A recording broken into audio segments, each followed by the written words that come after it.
And so she said that we can't do it because we can't accommodate him. Well, accommodating him essentially meant he needed a stand-up desk and some dictation software and some other like computer-related things for his phone, which were very easy, reasonable accommodations. He could do his job and do his job well. He certainly could perform the essential functions. And so what happened was, as he was asking for more money, this is January, early February. February, they're moving offices. Amanda says, we're not going to accommodate Chad Huffman. We don't want to. We don't have space for him in the new office, and they terminate him. And so those are the four individuals that have claims actively against ACR. Wow. Okay. Maybe let's talk a little bit about what was going on. Obviously, you mentioned that Amanda was highly religious, but what kind of ground did she think she had to stand on when she was, doing all of these blatant discriminatory, things to these people? Well, I could only speculate based on kind of what she was putting out there. But Amanda was the type of person that would call people in to meetings and say, I want everyone to tell me if they're comfortable putting their hand on someone and praying for them. And I want you to raise your hand right now if you're comfortable doing that. And some people would raise their hand, some people wouldn't. And then she'd say, I took note of people who didn't raise their hand, indicating that if you're not religious and not willing to pray for people, it's not someone she wants in her company. She would make people walk with them and scream out their sins that they had for the past year and things like that to repent for kind of bad things that they did.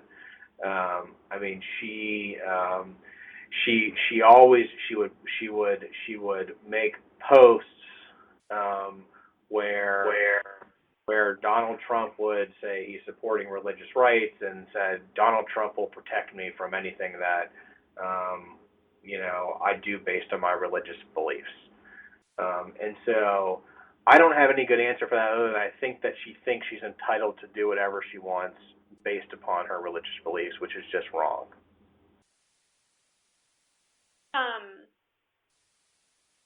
And okay, so this case is still in progress. So what can you tell us a little bit about what outcomes you're hoping for your various clients? Well, I would love nothing more than be the first person to get trans rights recognized in Ohio and make sure that every time the case is cited, it's Corey Buzzard v. Amanda Ratliff.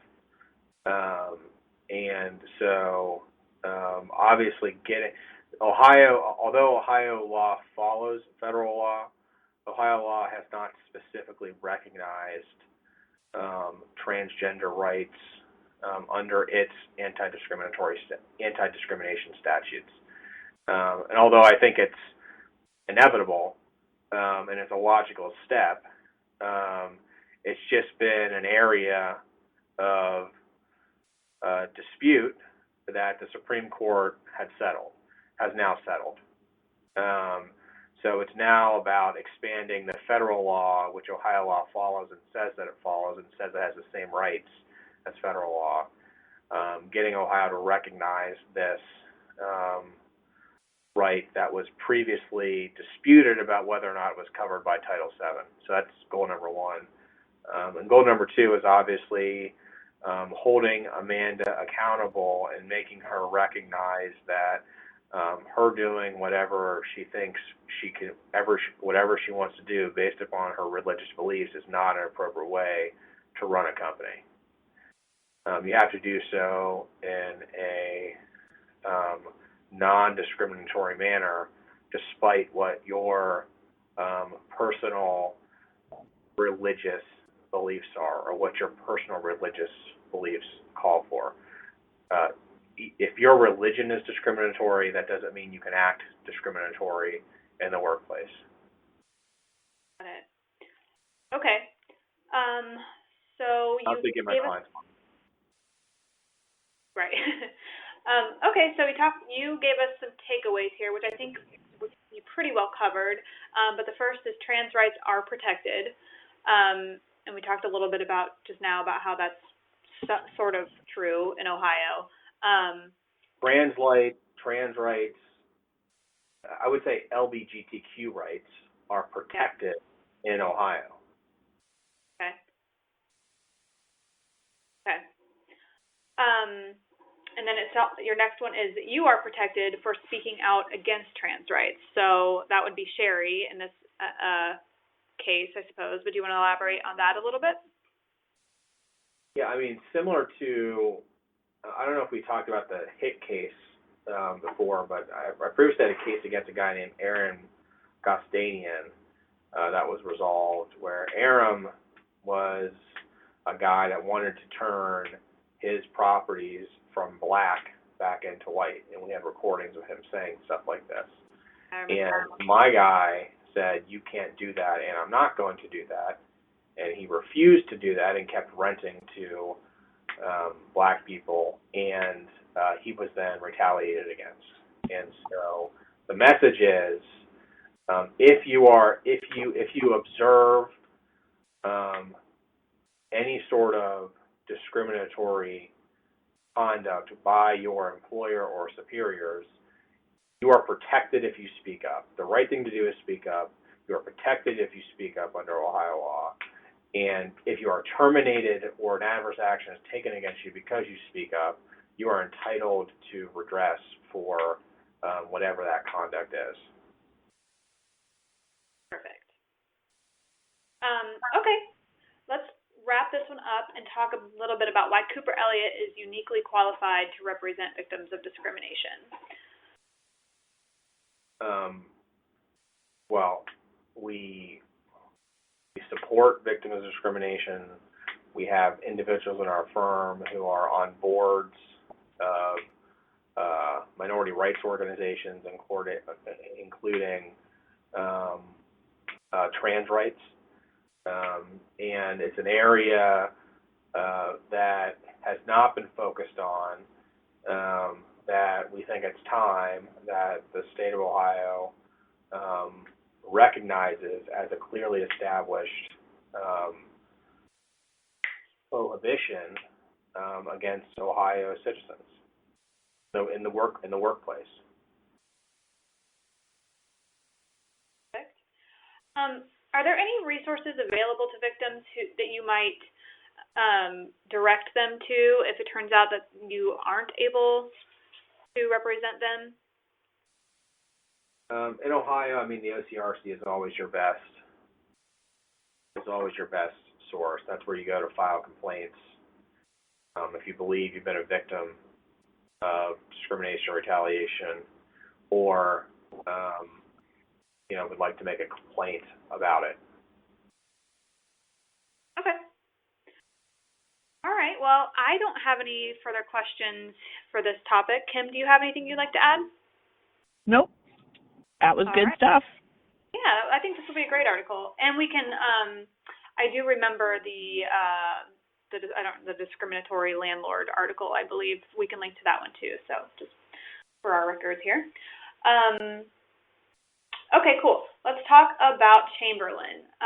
Thank you for sending along the mediation statement. I did pull some questions out of that, but I'll let you fill us in mostly. So give us some background on Chamberlain's in life and how she came to be in this situation with Dr. Rack. Yeah, I think the mediation statement pretty much lays it out in detail. So I don't know that I'm going to expand much beyond that. But other than, look, I mean, Wendy had a very tragic life, from her mom telling her that she was a mistake and didn't want her, to being abused by her parents and the counselors before she turned the age 18, to running off and joining a cult at age 18 because she felt like she had no direction or path forward in life based upon what she had been through, being married off by the group's leader to a husband who raped and abused her, which she then escapes from, comes back to the United States, where she then is engaged in a period of her life where she experiences with drugs and doesn't have much high self-worth, and